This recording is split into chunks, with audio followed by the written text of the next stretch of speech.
नमस्कार। मैं हृदय कुमार पृथ्वीराज पूर्वी चंपा साहब का स्वागत करता हूं। अवकाश लेने हेतु एक नया प्रपत्र आया हुआ है जिसमें हमारे शिक्षक अवकाश लेंगे और सारे विवरण को भरेंगे। ये जनवरी 2025 से लागू होगा। खेल सप्ताह में पठन पाठन स्थगित करने का भी एक पत्र जारी किया गया है।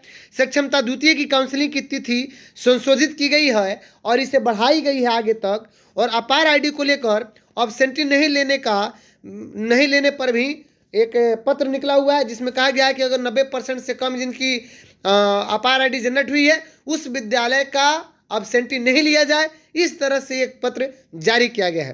तो इन चार बातों की जानकारी आज की इस वीडियो में प्राप्त करेंगे। तो अगर आप मेरे चैनल पर नए हैं तो मेरे चैनल को सब्सक्राइब जरूर कीजिएगा, बेल आइकन जरूर दबाइएगा ताकि अपडेटेड वीडियोस का आपको नोटिफिकेशन मिल सके। ये वीडियो अंत तक आपको अच्छा लगे तो सबसे अधिक इसे शेयर कीजिएगा। आइए शुरुआत करते हैं कि अवकाश लेने हेतु नया प्रपत्र क्या है जो जनवरी 2025 से लागू होगा। तो सबसे पहले मैं बता दूं कि ये ऐसा प्रपत्र आपने देखा होगा जो आपके व्हाट्सएप ग्रुप में घूम रहा है।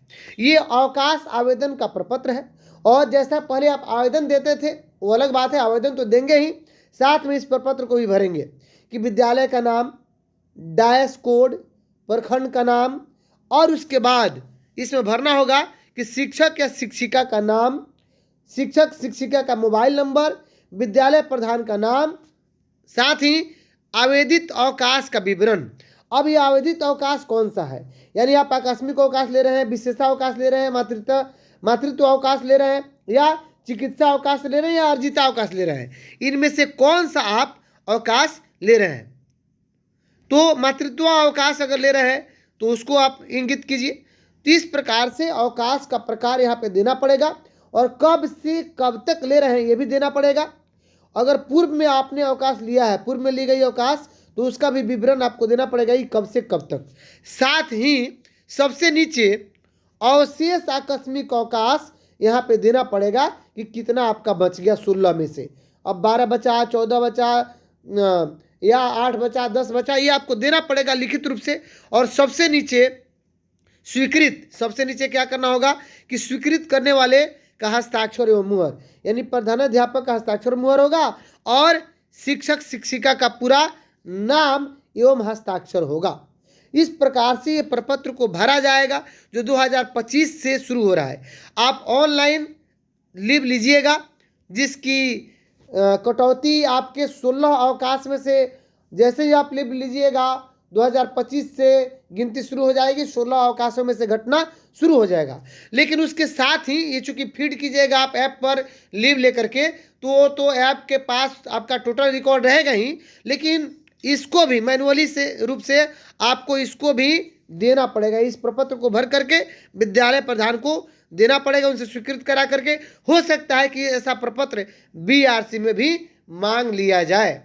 चलिए, तो एक हो गया कि ये प्रपत्र संबंधित। दूसरा ये था कि खेल प्राधिकरण की तरफ से, खेल प्राधिकरण, बिहार राज्य खेल प्राधिकरण की तरफ से पाटलिपुत्र खेल परिसर कंकड़बाग देख सकते हैं आप कि एक 5104 पत्रांक से 19/12/2024 को पत्र जारी किया गया है। और इस पत्र में कहा गया है कि विद्यालय पूरी तरह से पठन पाठन बंद कर दिया जाए और सिर्फ खेल की बात हो। क्या कहा गया है विस्तृत रूप से हम पढ़ते हैं। प्रेषक है रविंद्रन शंकरन जो भारतीय पुलिस सेवा से है और महानिदेशक सह मुख्य कार्यकारी अधिकारी बिहार राज्य खेल प्राधिकरण बिहार पटना, यानी इसके वही महानिदेशक हैं। और उन्होंने जारी किया है शिवा में, उन्होंने लिखा है अपर मुख्य सचिव साहब को शिक्षा विभाग बिहार पटना को पत्र लिखा है और इसमें लिखा है कि विषय खेल सप्ताह आयोजन के संबंध में। और इसमें इन्होंने जिक्र किया है कि महोदय उपयुक्त विषय के संबंध में कहना है कि शिक्षा विभाग, खेल विभाग एवं बिहार राज्य खेल प्राधिकरण के संयुक्त तत्वावधान में, यानी शिक्षा विभाग, खेल विभाग और बिहार राज्य खेल प्राधिकरण के संयुक्त तत्वावधान में बिहार प्रतिभा खेल पहचान मसाल 2024 यही कार्यक्रम का आयोजन किया जा रहा है। तो मसाल प्रतियोगिता के सफल आयोजन हेतु सभी विद्यालयों में दिनांक 2/9/2025 तक की अवधि को खेल सप्ताह के रूप में मनाते हुए, यहाँ तक तो ठीक है, पठन पाठन से संबंधित सभी कामों को स्थगित रखकर खेल गतिविधि कराया जाए जिसमें प्राचार्य सहित सभी शिक्षक एवं कर्मियों की सहभागिता हो। यानी इनका कहना है कि पठन पाठन को स्थगित कर देना है और खेल गतिविधि कराया जाना है। और इससे पता चले कि मसाल 2024 में बिहार प्रतिभा खेल पहचान के तहत कौन कौन से हमारे खिलाड़ी उभर करके आते हैं। ये अलग बात है कि अपर मुख्य सचिव साहब का अपना निर्णय होगा कि पठन पाठन स्थगित किया जाएगा या नहीं किया जाएगा। ये उनकी तरफ से एक अलग पत्र जारी किया जाएगा जो सभी बिहार के सभी जिला शिक्षा पदाधिकारियों के नाम से होगा, वो अलग बात है। लेकिन इन्होंने जो अपने पत्र में लिखा है उसका मैं जिक्र कर रहा हूँ।